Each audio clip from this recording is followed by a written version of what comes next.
Good morning student. आज हमारा topic है डेमोन्स्ट्रेटिव प्रोनाउन, जिसे हिंदी में बोलते हैं संकेतवाचक सर्वनाम।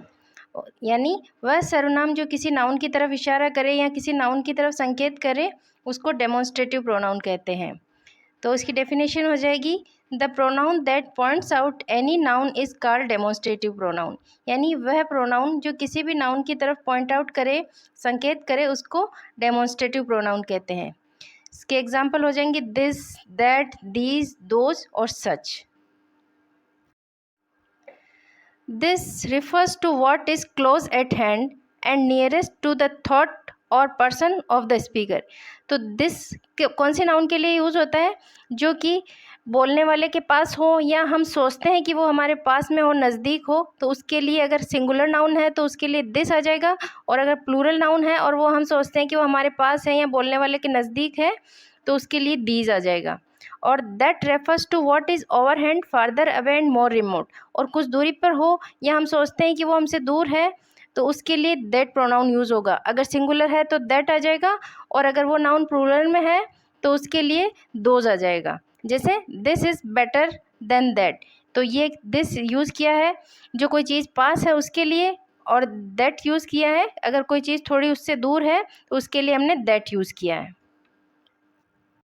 इसी बात को टेबल के थ्रू समझते हैं। तो सिंगुलर में हो जाएगा, सिंगुलर नाउन के लिए क्या आएगा? दिस और दैट।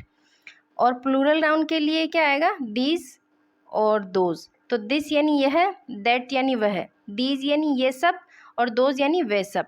तो दिस और दीज नियर वाली चीज़ों के लिए, जो पास में है उनके लिए आता है, और दैट और दोज ये दूर की चीज़ों के लिए आता है। ठीक है, सिंगुलर के लिए दिस या दैट आता है, और वही चीज़ें प्लूरल में हो तो उनके लिए दीज और दोज आता है।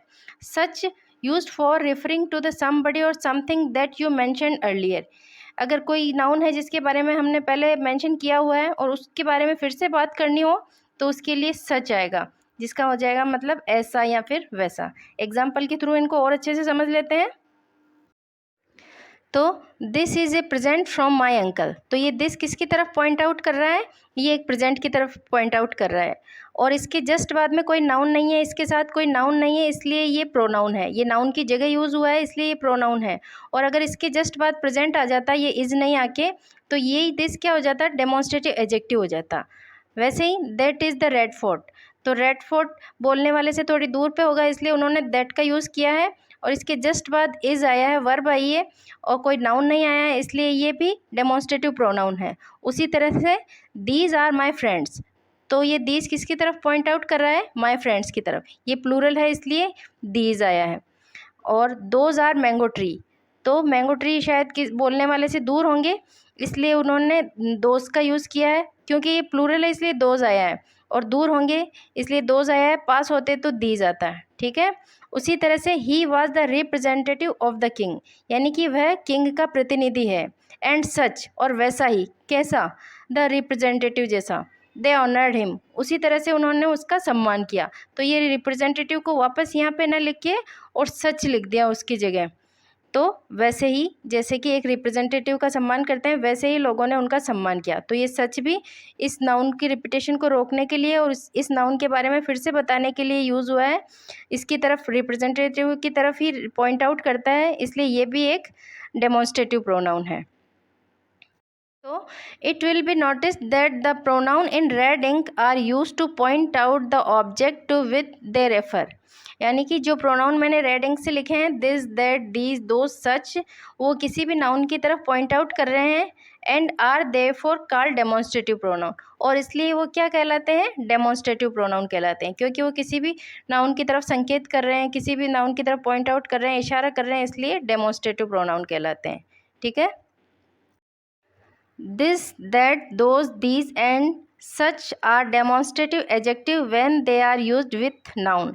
यानी this, that, those, these and such, जिनको अभी प्रोनाउन की जैसे स्टडी किया हमने, डेमोन्स्ट्रेटिव प्रोनाउन पढ़ा है, यही प्रोनाउन या यही वर्ड डेमोन्स्ट्रेटिव एडजेक्टिव की जैसे भी यूज़ होते हैं। कब होते हैं? जब they are used with noun, जब इनके साथ में कोई नाउन आती है तो ये डेमोन्स्ट्रेटिव एडजेक्टिव हो जाते हैं, और इनके साथ में अगर नाउन नहीं आती है और ये नाउन की जगह यूज़ होते हैं तब ये डेमोन्स्ट्रेटिव प्रोनाउन हो जाते हैं। जैसे दिस बुक इज़ माइन, तो यहाँ पे दिस के जस्ट बाद में ये नाउन आ गया, तो ये नाउन का मॉडिफायर हो गया और इसको कहते हैं डेमोन्स्ट्रेटिव एजेक्टिव। ठीक है, उसी तरह say that pain is your, तो ये दैट के जस्ट साथ में ये आ गया, नाउन आ गया, तो ये नाउन का मॉडिफायर हो गया और इसको हम डेमोन्स्ट्रेटिव एजेक्टिव कहते हैं।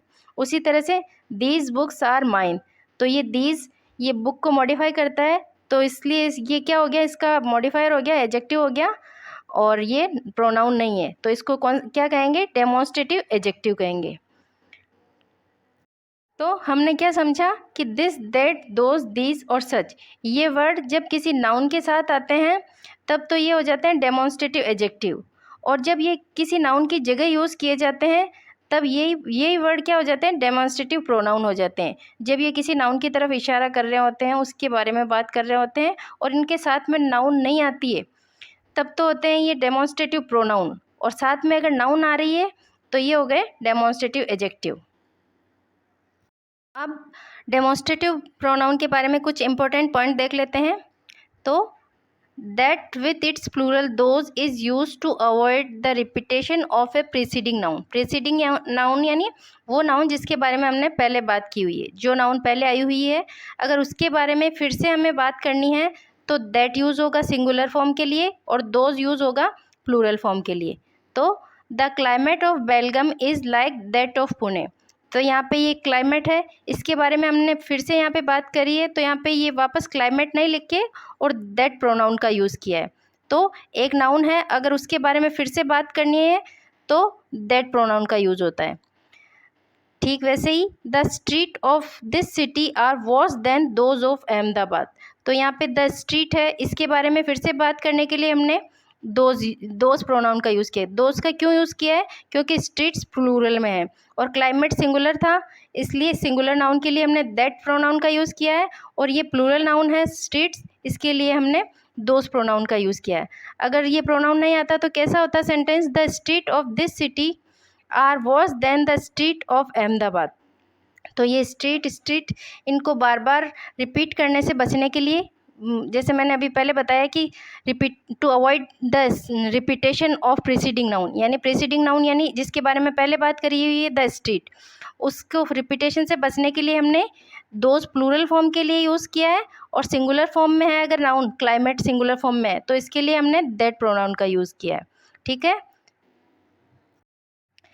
तो इसका एक एग्जाम्पल और हो जाएगा, our soldier were better drilled than those of enemies, तो ये दोज किसके लिए आया है, सोल्जर के लिए, सोल्जर की तरफ पॉइंट आउट कर रहे हैं, इसलिए डेमोन्स्ट्रेटिव प्रोनाउन है, और ये वापस ये सोल्जर्स का रिपीटेशन से बचने के लिए, अवॉइड करने के लिए रिपीटेशन हमने प्लूरल फॉर्म में है, इसलिए दोज प्रोनाउन का यूज़ किया है।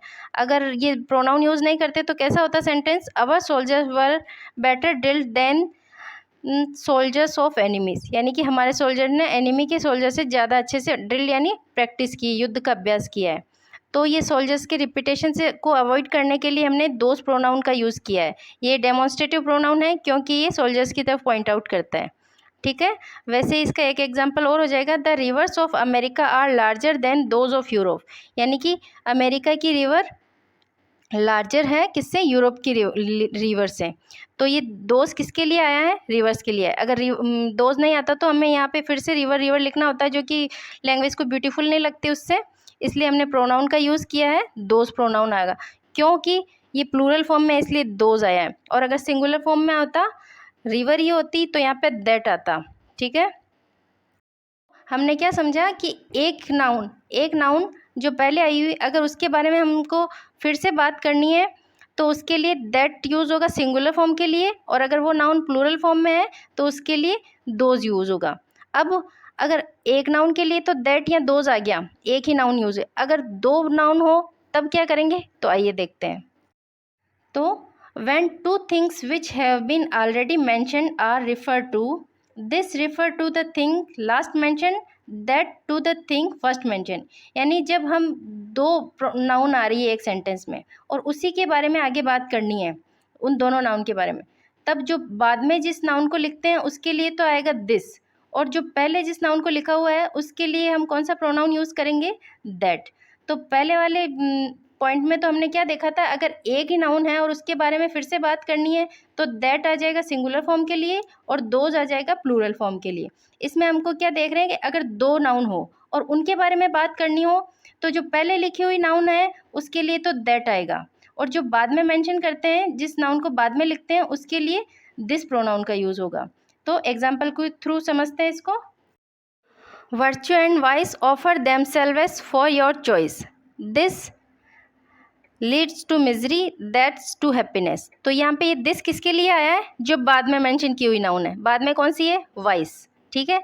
तो ये इस वाले सेंटेंस के या इस वाले प्रोनाउन के पास में जो है वाइस है, तो इसलिए हमने इसके लिए कौन सा प्रोनाउन यूज़ किया, दिस।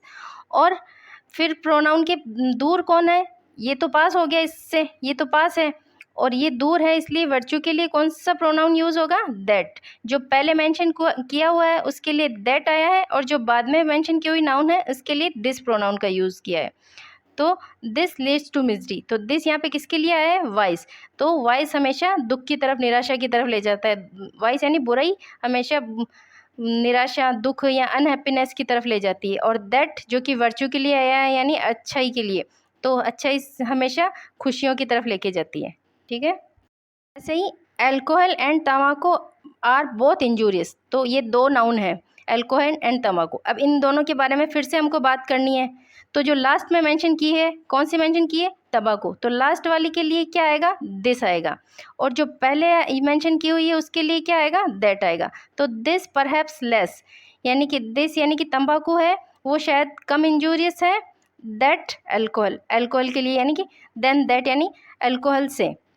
तो तम्बाकू के लिए हमने क्या यूज़ किया, दिस, क्योंकि ये लास्ट में मेंशन की हुई नाउन है, इसके लिए हमने दिस प्रोनाउन का यूज़ किया, और जो फर्स्ट मेंशन नाउन है उसके लिए हम दैट प्रोनाउन का यूज़ करते हैं, क्योंकि प्रोनाउंस के पास में तो ये लास्ट मेंशन की हुई नाउन ही है ना, इसलिए इसके लिए दिस, और ये थोड़ी उससे थोड़ी दूर हो गई, इसलिए इसके लिए हमने दैट प्रोनाउन का यूज़ किया।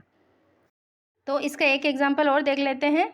Unemployment and poverty are two blots on an economy, यानी बेरोजगारी और गरीबी दो कलंक है एक इकोनॉमी पे। This depress the youth and that make people सफ़र, तो दिस किसके लिए यूज़ हुआ है, जो नाउन बाद में मेंशन की है, यानी पॉवर्टी के लिए दिस आया है, और जो पहले मेंशन की हुई नाउन है उसके लिए दैट प्रोनाउन का यूज़ आया है। तो हमने क्या देखा दोनों पॉइंट में कि अगर एक ही नाउन है और इसके बारे में बात की जा रही है आगे, तो उसके लिए सिंगुलर फॉर्म में अगर नाउन है तो उसके लिए दैट आएगा, और प्लूरल फॉर्म में है तो उसके लिए दोज आएगा। और अगर दो नाउन है, जैसे ये अनएम्प्लॉयमेंट और पॉवर्टी, दो नाउन है और उन दोनों के बारे में ही आगे बात कर रहे हैं, तो जो बाद में लिखी हुई नाउन है, जो लास्ट में मेंशन की हुई है, उसके लिए तो आएगा दिस, और जो पहले मेंशन की हुई नाउन है उसके लिए दैट प्रोनाउन का यूज़ होगा। आई होप आपको समझ आ गया होगा। अगर नहीं समझ आया हो तो वीडियो फिर से देखें। Thanks for watching.